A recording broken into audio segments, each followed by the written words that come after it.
Hello, everyone, and welcome to the Top Cyber Pro podcast. I'm founder and CEO Jim West, and I got two great guests. Two guests is going to talk about a really cool topic that we hear about in the news. We know the acronyms, what it means, but we got a couple experts here that's going to take us a little bit deeper into what that means and a lot of why it's important in our society today. So I have Pascal Ackerman and also have Gabriel, and they're both representing a company called 1898 and Company. Did I get that right?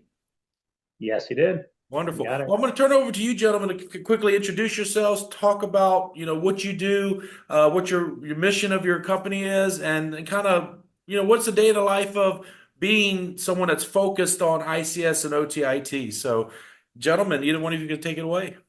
Yeah, I think this time Gabriel should start. So we've done a few of these, and I always get to Yeah. introduce myself, but I like to hear from him first and how he found me and got me into this fantastic role.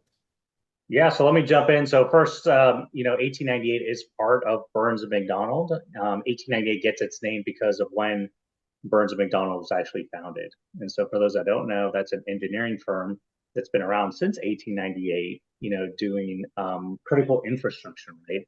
A lot of infrastructure people don't even realize as far as bridges and substations, pretty much anything you can almost think of throughout the entire United States. And then 1898 itself started as the consulting arm of Burns and McDonnell about 25 years ago. For about the last decade, been doing quite a bit of cybersecurity consulting, and then over the last approximately about 3 to 4 years is where the managed security service has really kind of kicked off, which is basically a 24 by 7 OT, operational technology ops center, so a soft security operations center. So that kind of leads me to where I am today, where I've been part of 1898. I lead the Advanced Threat Protection Center based out of Houston. Been part of 1898 for the last 3 years. A little bit about myself. Prior to that, I started at late 90s, early 2000s, doing some DoD contracting for missile simulation. And I didn't know it at the time. I guess it was cybersecurity. We weren't really calling it that. We were just Mm. calling it you're an IT admin, and we need to make sure you're securing the network or making the network not available to others outside of people using the systems. And so worked with a lot of really smart software engineers that kept me on my toes because I needed to make sure that the networks that they played in and did their simulations in was kept secure. Fast forward a little bit of that, and I get dropped into basically an electric utility over in Central Florida. Again, fairly new cybersecurity. This is kind of still early 2000s. I become kind of the person leading the cybersecurity program and creating it. They pretty much create the job for me and say now build out the entire program. Thought that was going to take me only 2 to 3 years. Figured it ended up taking me at least a decade. And technically, we all know we're never done. But I definitely left it in a very good state. Learned a lot. Got into critical infrastructure by basically providing cybersecurity programs for the same power company which was powering my house, right? And so we were basically providing over 7 counties electricity, and it was my job to basically, A through Z, provide all the different type of cybersecurity. After that, worked for a large bank. I decided, hey, I want to kind of go on the front lines of some incident response. Went to a bank with about 80,000 employees. So I went from a place that was an electric utility of about 600 employees to 80,000 and learned really quick what incident response was, leading some of their operation centers globally. And then, like I said, full circle, got into ATPC. And when I, the Advanced Threat Protection Center, 1898, I was so excited about, hey, I can now try to help protect critical infrastructure, not just for the place that I worked for, which could have been Mm. either it was a bank or it was an electric utility. I now can reach into all the different critical sectors, right? There's approximately 16 critical sectors, and I can now reach into the water utilities. I can now reach into, oil and gas and all that. And as I continue to get more and more into it, I had actually read Pascal Ackerman's book, on industrial cybersecurity. He spearheaded that years ago. Was pretty much one of the first books, really in-depth books that came out. And I was like, man, what would be even better than having read his book and learning from it than to actually have Having the him man working himself. part of the Advanced Threat Protection Center, right?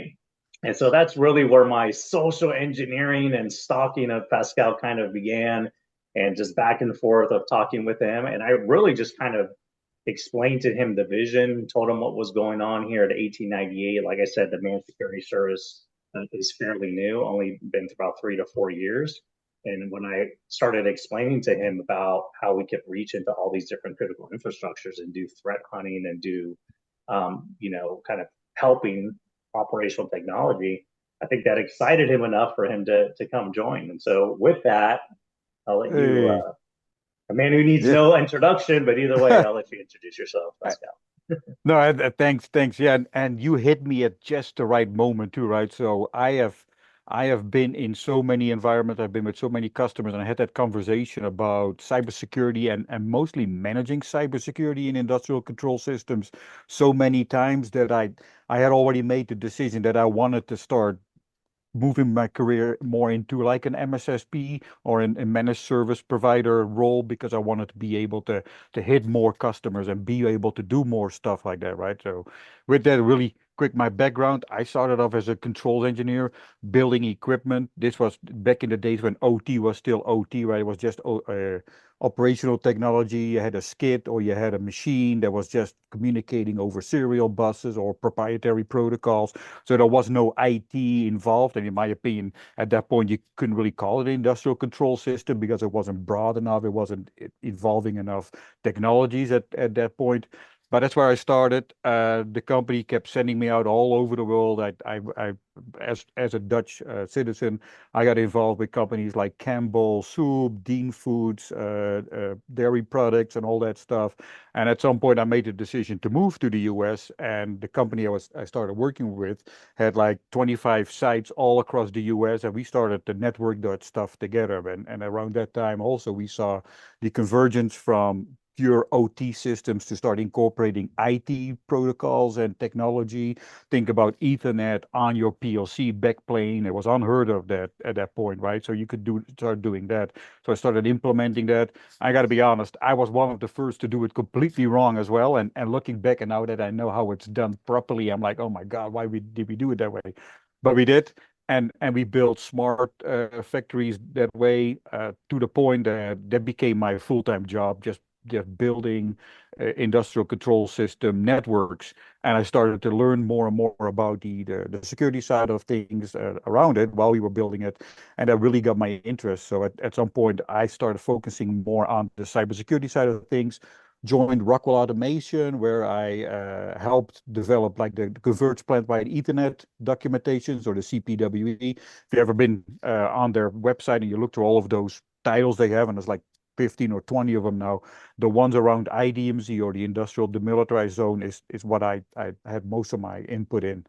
Uh, did that for a couple of years, got more interested in actually starting to do these kind of things and going out to customers. So I joined their network and security services team and went to customers and sat down and made designs around IDMZs and made designs around complex, large, company-wide and even worldwide networks.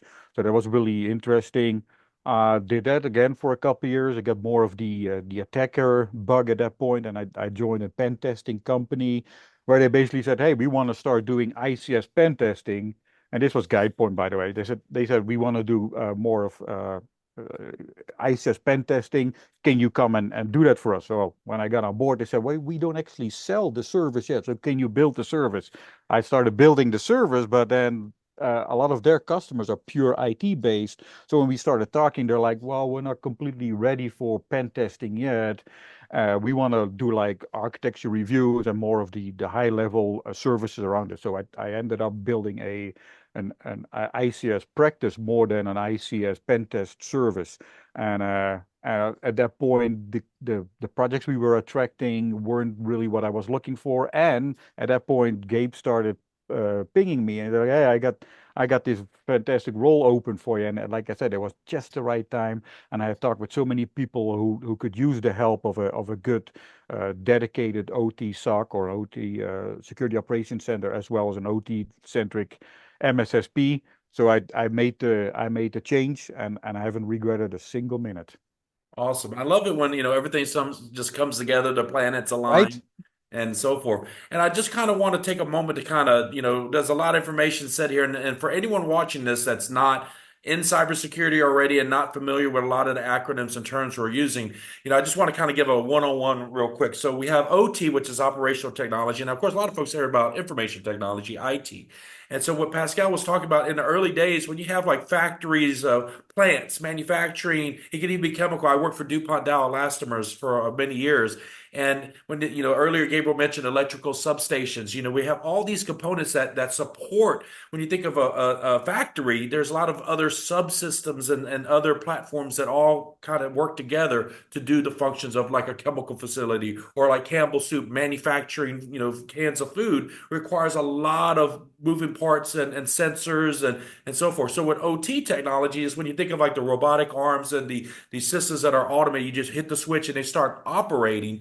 Well, there's analysts, engineers, and so forth that need information from these systems, to know like capacity rate, output rates, even power, wattage, in chemical facilities, pressure in the pipes matters, even to not just, a few decibels behind the period. Sometimes they need 10 plus decibels because like when you get to like Honeywell type systems, pressure in pipes, it has to be very exact for a lot of engineers. And any kind of variance can be very dangerous in these systems when you try to, increase capacity and then you have things that can break down. So there's this delicate balancing act, and you need all this data and all these inputs from this OT environment that's feeding. Well, as the internet came up and networking changed from we went from copper to fiber and wireless and all these other great advancements on the IT side. Well, naturally, that's where your offices, your administrative buildings, your engineers are sitting in these rooms with computers, and they had this whole other environment that they said, hey, let's just make it easier. Let's interconnect it and converge these two environments. But the problem is as things advanced and new technologies and the internet got faster, well, then bad actors started becoming more and more prevalent. So all the bad things of the internet were now being introduced as you interconnected these OT environments to the internet or into these networks that were also interconnected to the internet. A lot of issues came about. And that's why when you hear about Scada, ICS, and industrial security controls, that's where folks like Pascal, who's an expert in this, is sorely needed in our world today, because we have made these interconnections. We've had bridged these networks because of the ease of having the smart folks get the information from the environment that they need to be able to do things like increasing output, productivity, so forth. And these things also impact other hot topics that we hear about in the past 3 years, like supply chain risk management. These are all related. So again, a lot of these acronyms may be, foreign to you, but I do implore you to take a few minutes and there'll be some links, because Pascal and Gabriel will give me some informative links that we'll put in the description below for you to continue learning about this. But I don't want to kind of derail the conversation. I just wanted to insert just a little bit of background here.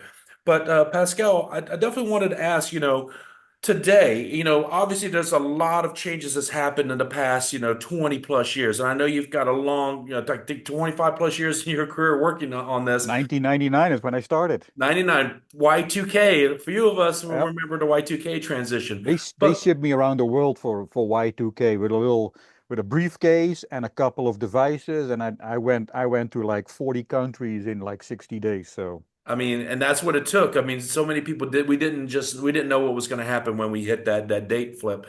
But for today, because really, if there's any executives watching this episode right now and anyone that's in any kind of cybersecurity position supporting an OT environment, you mentioned you're in Houston, Gabriel. Houston is huge with the energy and oil and gas sectors, right? And all the other Yes. chemical facilities in the area of Houston. I actually lived in the Woodlands for several years. And so I know how important these industries are into just Texas, but also globally, because they also look to Houston for whatever they're doing there, they're going to replicate everywhere else in the world. So with that being said, guys, if someone's watching this right now and you had to say, hey, the number one issue right now with ICS and OT environments is this, and what would that be? If there's the one thing that should be on everybody's top three list, what's that number one thing in your opinion, as far as the threats to OT and ICS? I would say, and if you asked this like 5 years ago, it would have been 100% architecture, right? So we're still Yeah. and especially 5 years ago, we still saw big, giant single VLAN entities of organizations where they had business systems, email clients, people going to the internet, along with PLCs and HMIs and all of those Just in OT one core pull. OT Yeah. device into one pull. Slowly, we're starting to see that all morph away. People are putting segmentation in there. They're making a special zone for their IT business systems. They're making a special zone for the OT. Some are even micro segment their OT space into enclaves or particular SD-WAN. areas. Yep, for that.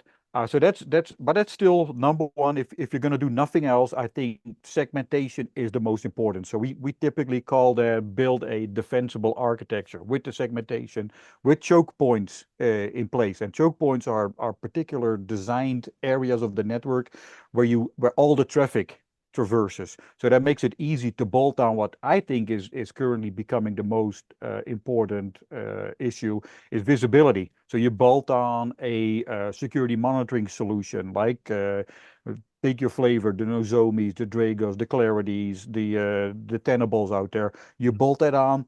It can passively sit there, observe the traffic, and start showing you what's on your network. What OT devices do you have? What IoT devices? What IT devices are on that network? But also what's wrong with them because they know by observing the traffic, either directly or indirectly can deduct the revision of the firmware or the software that's running on those systems. And they have a huge database with all of those vulnerabilities in it, so they can give you a pretty high confident assessment of, hey, this device is vulnerable to XYZ. So you can start looking into that and start making adjustments and doing updates. More importantly, in my opinion, is that those systems typically also look for threats. If somebody is scanning your network with Nmap, if somebody is trying to hack, if a device from China is trying to communicate with one of your Yeah. HMIs or critical servers, they will pop up an alert that will inform you of those activities. One of the key acronyms you just mentioned, and it's something that it's to this point of the conversation, IoT, Internet of Things, and we hear the numbers. Like I think a report from a year ago said I think there's going to be 8 billion plus, or maybe I think that's even a low number, but Yeah. it's going to be several billion more devices every year added into the internet, right? All of these sensors and all of these points of feeding data. And a lot of folks don't understand that I was like in a grocery store the other day and I saw a crock pot that was Wi-Fi enabled. And I just thought to myself, I mean, I get it if you're another Why? part of the house and you want to be able to monitor your crock pot through your Wi-Fi. I get the convenience, but a lot of times when people insert these communication protocols, it's Bluetooth, Wi-Fi, it's they're wide open. They're not default secure, right? They're not locked down. And so because they want the ease of use for a customer consumer to be able to plug and play the stuff. So they want to be able to be open to any protocol and every feature for people to connect to it. But there's a danger in that, right? And so when businesses start leveraging IoT devices, because you have OT, very purposeful driven devices that maybe work on a very limited range of protocols, that is what usually is more ideal for you to incorporate into your OT environments. But a lot of businesses, because of economies of scale and getting things for cheap, because everybody has constraints on budgets, they'll sometimes look at IoT focused devices to incorporate into their OT networks to be the bridge, because it is IP based and it can communicate that information, without much translation in between, right? Without the middleware and et cetera there in place. So there's some dangers to that as well. Can you guys speak to a little bit about that and maybe provide some caution or maybe a resource where people can look for better IoT or tested, validated, verified of some point, if that's available? I think Gabe should take this one because in his previous role at the Yeah. banking, he's probably had to deal with a lot of IoT, right? I typically try to keep it away from the production floor. Yeah. So Yeah, I mean, the big thing, and just to kind of, and what Pascal was saying, and this draws into kind of your question as well, Jim, is that defensible architecture, the appropriate segmentation, and then kind of things that you're kind of asking also lead into how do you translate that into risk, right? And so I do think we're finally at the point where people are realizing, okay, air gap is not necessarily feasible or doable or doesn't work into our operational model and so forth. It's also a very big expense, to really truly do an air gap. And so really, I think translating it into the right risk and where to actually put your funds and where are those funds going and in what way, right? And so kind of bringing that to the Internet of Things, the things you kind of need to look for is the vendors, right? So a big thing that continues to be an issue that you want to make sure you're doing your due diligence is on that supply chain. Where are the items actually coming from? The due diligence of the vendor you're getting it from, are they going through appropriate certification process, security testing, right? And so kind of those extra steps also translate into the risk that your organization is actually taking, right? So on top of what Pascal said, get your right visibility, get the right segmentation, know what's there, start threat hunting, protecting it. As you introduce new things into the environment, like Internet of Things, how is that actually now changing the risk profile, right?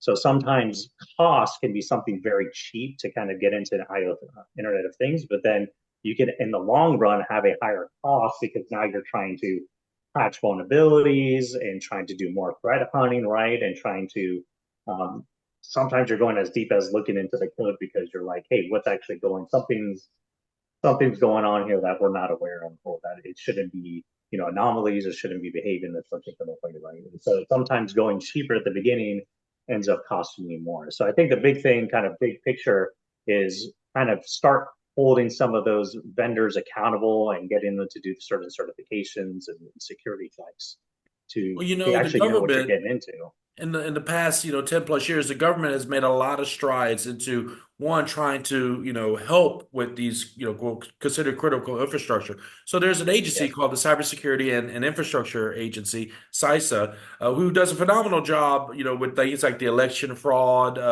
Jen Easterly's been a titan, traveling everywhere, being on TV and the news outlets trying to make sure to make people feel confident and safe and secure in the election process, as well as other things that we're concerned about naturally. Like obviously we're concerned about our water supply, we're concerned about our power grids and so forth. And there's been issues where like pipelines have been hacked or malware, they've had ransomware attacks and so forth. And so what is the relationship like with 1898? Do you guys have a lot of collaboration, whether it's with CISA or with like Homeland Security or other agencies? Because a lot of these businesses that you guys support, they're prone to regulations, regulatory laws, and so on and so forth. And so, how much interaction do you guys do with departments in the federal government? I'm going to Yeah, quite a refer bit to you. actually. Yeah, no, yeah, Yeah. quite a bit. So just to kind of keep throwing acronyms out there, any of kind of the EISACs or 1-ISAC, right? So acronym on top of acronym, which is basically kind of that sharing and analysis center, right? So we do a lot of that. CISA is definitely a source. And so as a true kind of SOC for OT, an operations center, we're taking in all the different advisories, creating our own advisories, collaborating with the different ISACs, with the CISAs. And so that was kind of the biggest reason why I joined 1898 and wanted to do part of the Advanced Threat Protection Center, is because our solutioning and also our help kind of to the community can be based on what fit for that particular organization. Mm. We're not stuck on having to go to one vendor. We partner with many different vendors, right? And so we're and I recommend this for any kind of the stakeholders, or if you're in the utility space or the water space, think about the outcomes, right? As opposed to leading with technology, this is the thing that I want. Lead with what are your outcomes? What are the things that you're trying to do for the organization? What kind of budgeting resources do you have? And then work from that backwards, right? Because that's what you really need to kind of find kind of the appropriate either information sharing that you need to start looking at, or the appropriate system resources that are out there, the appropriate advisories, the appropriate technologies, even existing technology or things that you have doing some of the basics. How do you do that to now become more resilient as part of the critical infrastructure?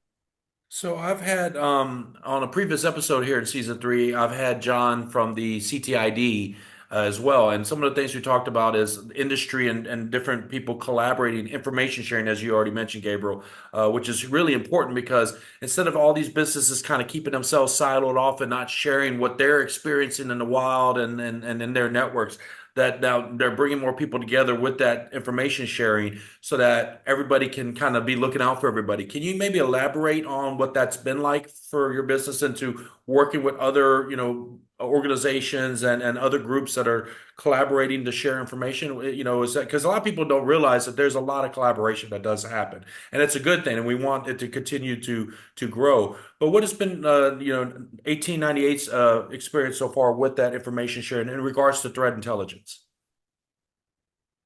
I mean, the experience has been really good. It's been pretty eye-opening because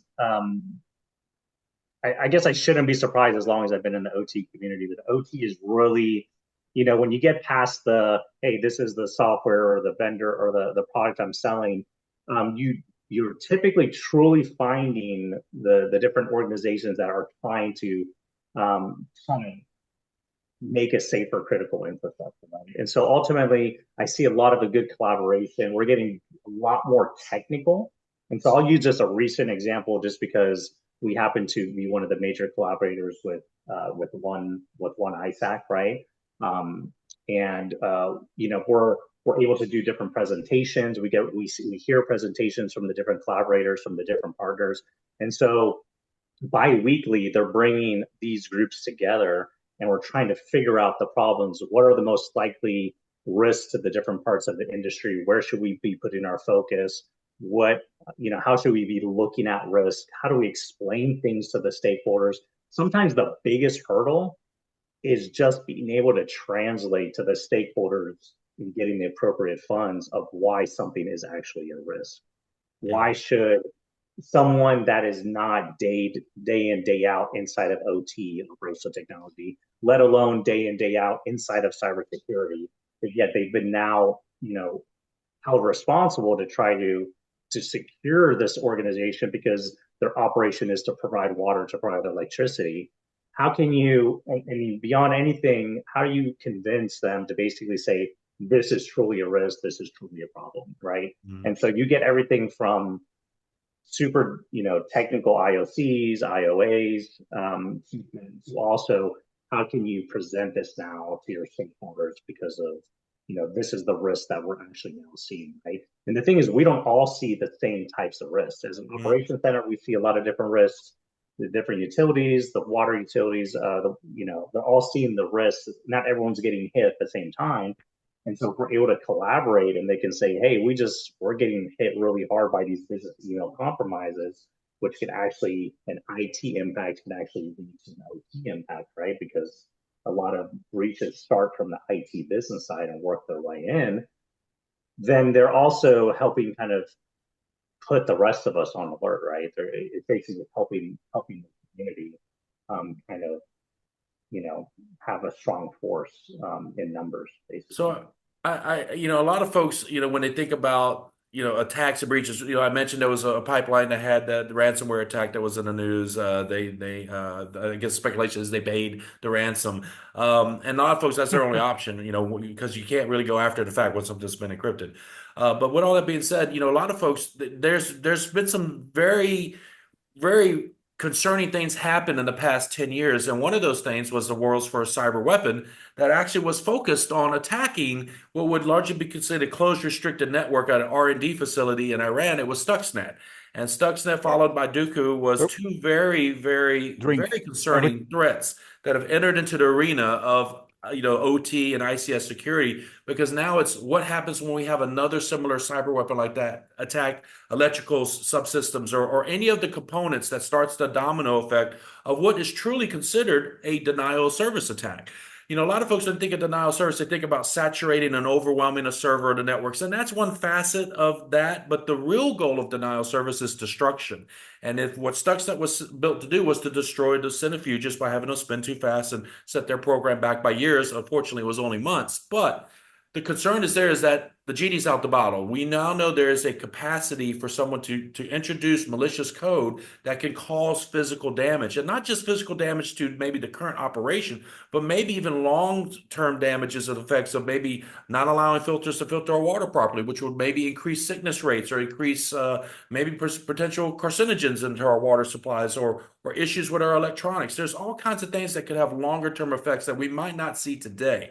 But with all that being said, I want to go to Pascal because he wrote a book which is considered by a lot of folks in the industry to be the Bible on ICS or cybersecurity for industrial control. So, Pascal, Yeah. as an expert and an author of this book, can you tell us a little bit more, first, a little bit about the book, which I will have in the description below for anyone that wants to buy the book.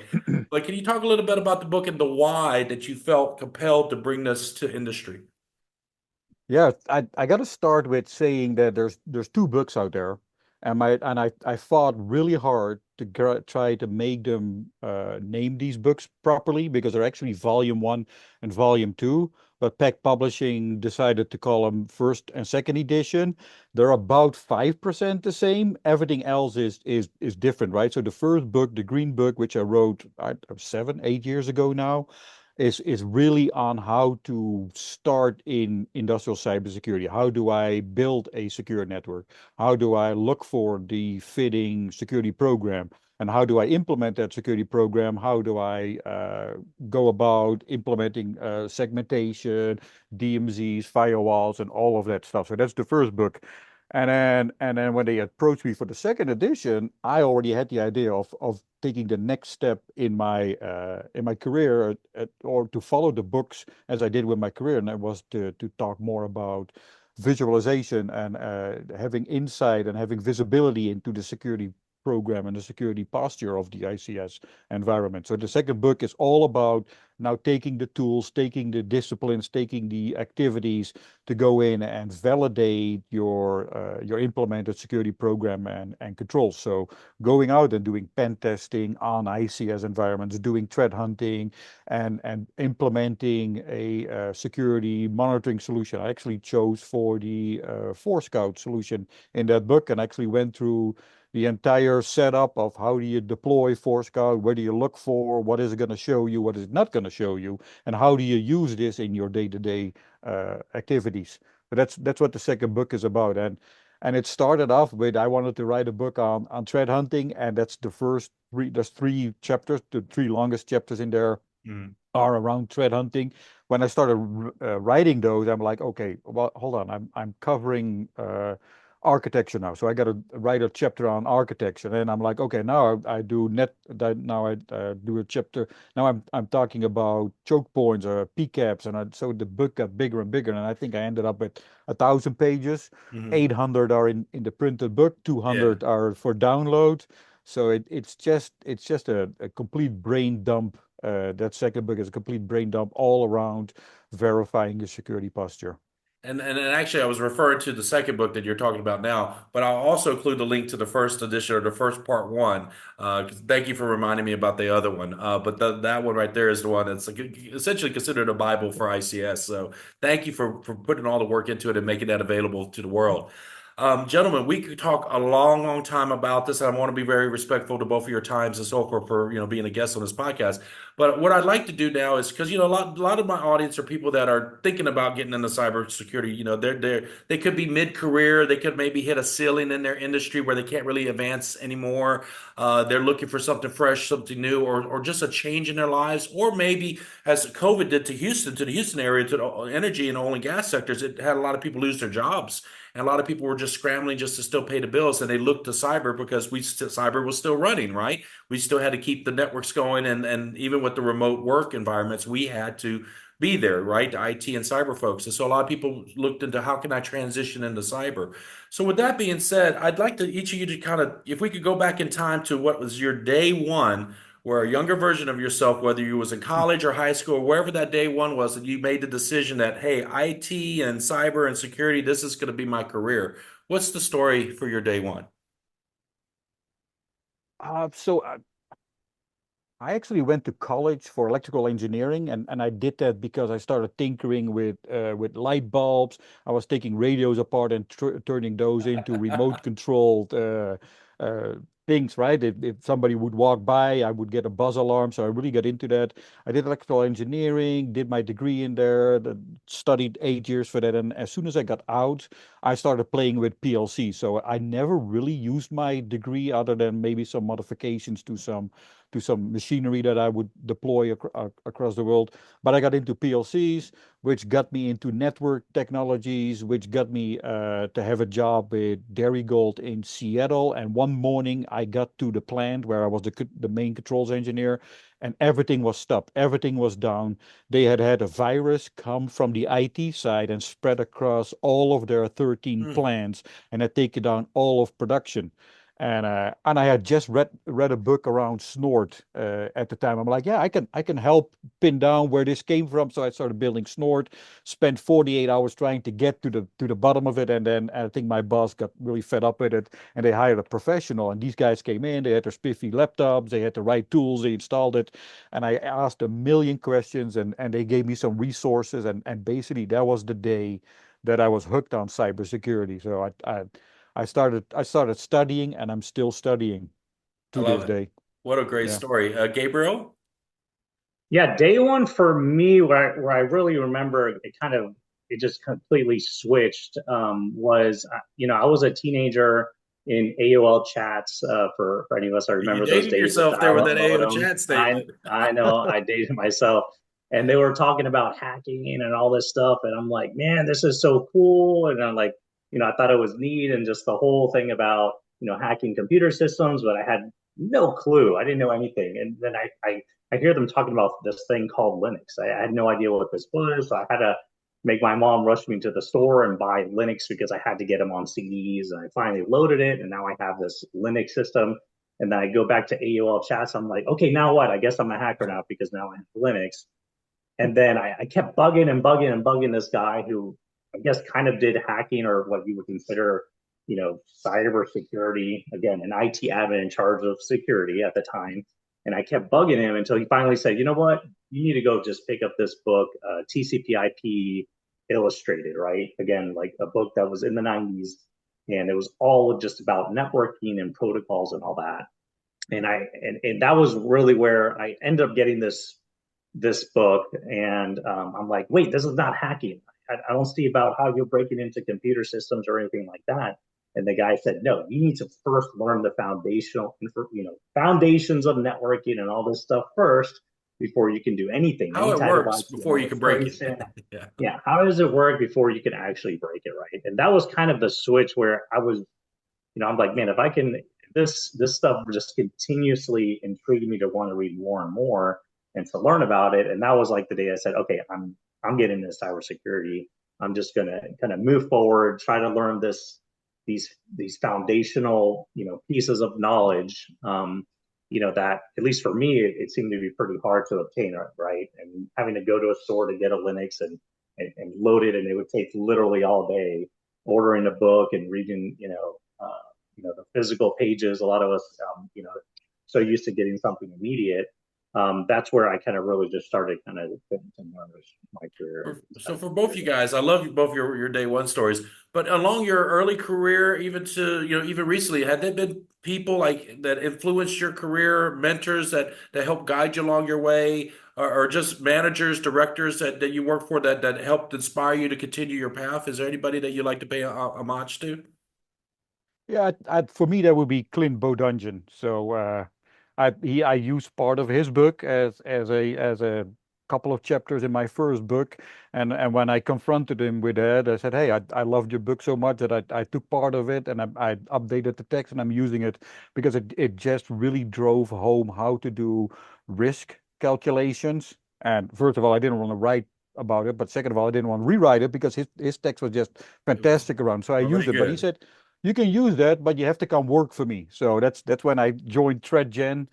You might know them from Red versus Blue. He wrote he wrote a computer game that's based around Red versus Blue in the ICS cybersecurity space. It's fantastic, and you'll have so much fun, and you'll be surprised how much you learn at the end of it. So that if there's anybody out there, it would be Clint. Well, if you could give me a link to that game that's available online, I'll Yep. definitely want to put it in the description, make it easy for people watching. Gabriel, was there any folks that helped inspire you along your career? Yeah, there's one particular person, Alan Arnage, and so I worked with him at a global operations center, again, as part of the bank of leading a lot of the incident response. And his background was very different. He wasn't always necessarily like crazy into the technical weeds, and he actually started out as military police. So he had done military police for over a decade. And so his point of view of investigating and asking questions just always fascinated me. And even though I knew a ton as far as like in the weeds in comparison to him, he always had me looking at this different point of view when I was like in the midst of an incident. He kind of always was able to kind of pull on a good thread or ask the right questions, even though he might not have known everything about that particular topic. He really kind of made me be able to kind of stand back, kind of take more of that kind of investigative approach. And I'm a lot of things that he would have learned within the military, being a military police, right? Yeah. And that really helped me a lot. I really love that you had a person here that you was working with that had a completely different background, non-technical, but yet they provided value. And that's something I want to implore to anyone watching this is that if you're mid-career and you've been working in the medical industry or finance or any other sector, all perspectives are needed in cyber. Here we had Gabriel, who is, a technical expert and knows all the technical details of everything in the system. But yet here comes a guy that had an MP background, military police background, and he's asking questions. And all he's doing is he's shifting Gabriel's perspective of what he understands and knows of his environment because the guy's asking a question. Now he's looking here, now he's looking there. All backgrounds have value that they can bring into cybersecurity. So just because you've been stuck in one career path, if you want to make an adjacent move or a lateral move to cyber, we could use everybody's perspective. And that's a wonderful story that I did not know you was going to talk about that, Gabriel. So thanks for bringing and sharing that story of that gentleman that, again, gave you a shift in perspective. I love it. So gentlemen, if there's, folks that might want to learn more about ICS, of course, I mentioned earlier that any links that you guys have, share with me. I'll put it in the description below. But is there any particular sites that, I know you mentioned the gentleman that has the game, but are there any other sites or resources that people wanted to start reading more about ICS controls and OT controls? What would be some resources online that they can Google, look up quickly? I encourage people to find me at LinkedIn because this is what I respond to on a daily basis. People go out and I have a big list that I will share, and I will share that with you as well, which I got from other people as well. It's a big list with like 15 to 20 resources, websites, books, recommendations, all of this to get started.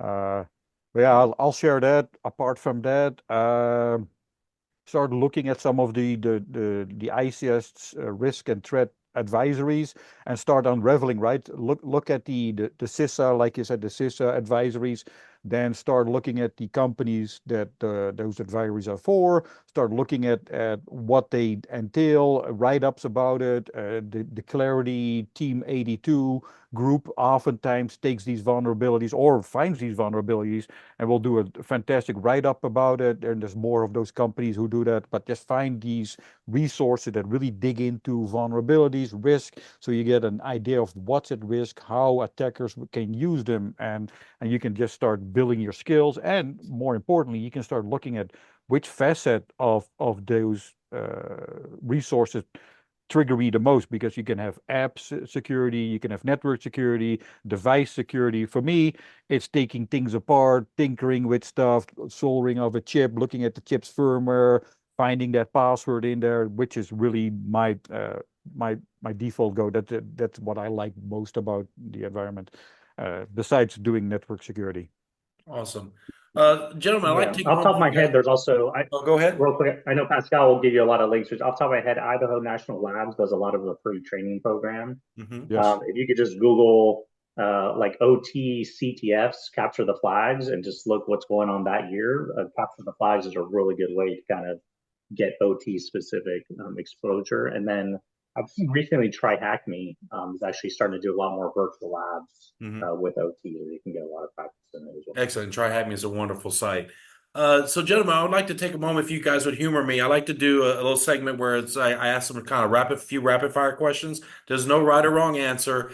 Just first thing that comes to your mind, and it's just for a little bit of humor. We've been talking a lot of technical stuff. So, if you guys are ready, we'll do a quick rapid fire round. First one up: Star Wars or Star Trek? Star Trek. Star Wars. Star Wars. Okay. Oh, did you say Star Trek, Pascal? Yeah, Star Trek. Okay, this is okay, over. we I've got differed. to All find right. a different job now. Okay, Star Wars. Yeah. All right. It's engineering background there. So, cake or pie? Cake. pie. Okay, we're split Man, decision we there couldn't be too. more different. Is a hot dog a sandwich? No. No. Okay, we agreed on that one. All right. What is your most favorite book of all time that you've read, and what is the last book you've read? So it's Hack the Stack from Syngress, early 2000s. It goes to every layer of the TCP/IP stack, and it shows you how to attack them, right? Of all the tools. That got me so much knowledge, and it got me so Very motivated. solid book. Yeah. Is that also the most recent one? Now, most recent one is Sandworm. Okay. That's about the Middle East, no, is the Ukrainian war, about the APT, the Sandworm APT that's attacking the Ukraine, and it really puts things in perspective. So Awesome. I Definitely might provide have me it the laying link to that around here. book. I would love to put that Yep, in the description. Sounds very absolutely. interesting. Gabriel? I really like two books, Catch Me If You Can by Frank Abagnale, and I do also like Ghost in the Wire. Haven't been Ooh, making nice. Yeah. it. Is Most recent one is Find Your Why, Simon Sinek. Find Simon Your Why. Sinek is amazing. Thank you. Yeah, he's He's awesome. amazing. So we'll definitely get the links for those books in below. So, gentlemen, I know you guys are very active in the industry. You guys, have your full-time day jobs, but I do like to offer my guests a moment to either shine a light on either nonprofits or charity work that you actually do, or charities that you support, whether through your time or financially, or just simply want to shine a light on the great work they're doing. Because it's not always about our day jobs. It's sometimes, we have passions that extend beyond our office day jobs. But if there's any kind of nonprofit charity or any initiative that you support or near dear to your heart, this is a moment you can shine a light on those. I wish I could mention names, but I'm working with an organization to set up some certifications around ICS and control system security. Uh, I think that I might have already said too much, but that's what I'm working on, and I'm looking forward to getting that out there. And if you follow him on LinkedIn, as soon as he's ready to share more publicly available information, you can get it right from his LinkedIn. Gabriel? If you look at, and I'll double check, I'll make sure I get the link. It's called Top Tree. So it's basically, they're based out of like Arkansas, and they do a lot of work in Arkansas and also in the KC area, kind of really helping engineering and IT and cybersecurity kind of thing. Oh, wonderful. Well, Yeah. gentlemen, A I lot of do the know kids, we're a lot of the kids are helping right get anything into for the the industry. future, right?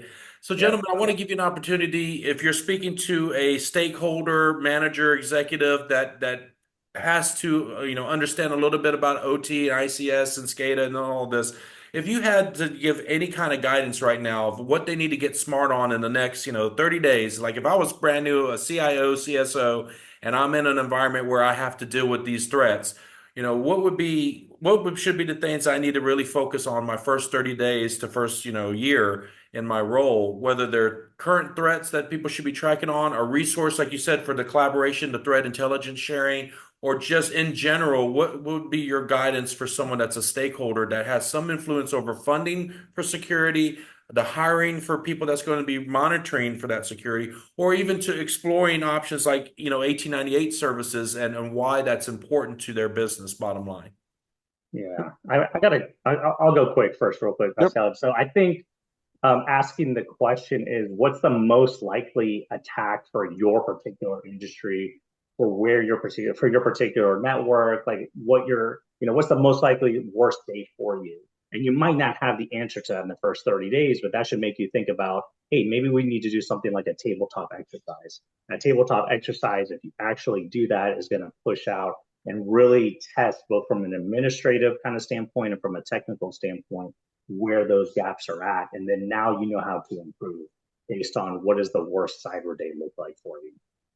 That's a great answer. Pascal? So I've been in so many conversations and so many engagements projects where the decision makers were making the decisions because they want to make it too perfect. So the first thing I want to say is that imperfect security now is better than perfect security never, right? So pick a direction and go for it. And Yes. along the way you will make course corrections all the time. But at least you're starting. And the starting should be look at your environment. Is your architecture up to snuff? Can you protect your architecture? Once you've done that, look at your visibility into your environment, right? You want to know what kind of assets you have. You want to know what's wrong with those assets, because if you don't know what you're protecting, you can't protect it, right? So that's the second step. And then third, invest in your people. Get a team that can actually respond, because once you start building your architecture, you're looking at it and you see something wrong and you have nobody that can actually go out and fix it, then it's wasted time. So have that team. Ideally, it's a team of OT and IT people so they can work together, because as of the last 5 years, I haven't been in a single industrial organization where IT and OT are not interweaved, right? We're all reliant on business systems. We're all reliant on uh, uh, uh, systems that will get us our production schedule out there. So they're very intervened. So having that team that can respond from both IT and OT, as well as be able to do management on those systems from OT and IT perspective is key. And honestly, the companies that have a good IT, OT team, or even if it's a single person that can talk both languages, they do cybersecurity the best. Awesome. I love all that, gentlemen. And again, I want to be respectful of your time. I do want to leave an open invite if you gentlemen would ever like to come on and maybe showcase a new service or maybe a deeper insight dive into like a monitoring tool and like what a typical response should be for certain things. I would love to have a technical deep dive. And then so definitely consider that an open invite to the Top Cyber Pro podcast. So again, gentlemen, thank you Much both for being appreciated. on the podcast and wish you well. And we're going to have Thank you. all those links, folks, that we talked about, including the books, the sandworm. I'm really interested in checking that out. Gentlemen, thank you so much. Thank Thank you so you. much. Thank you for having Thanks. us.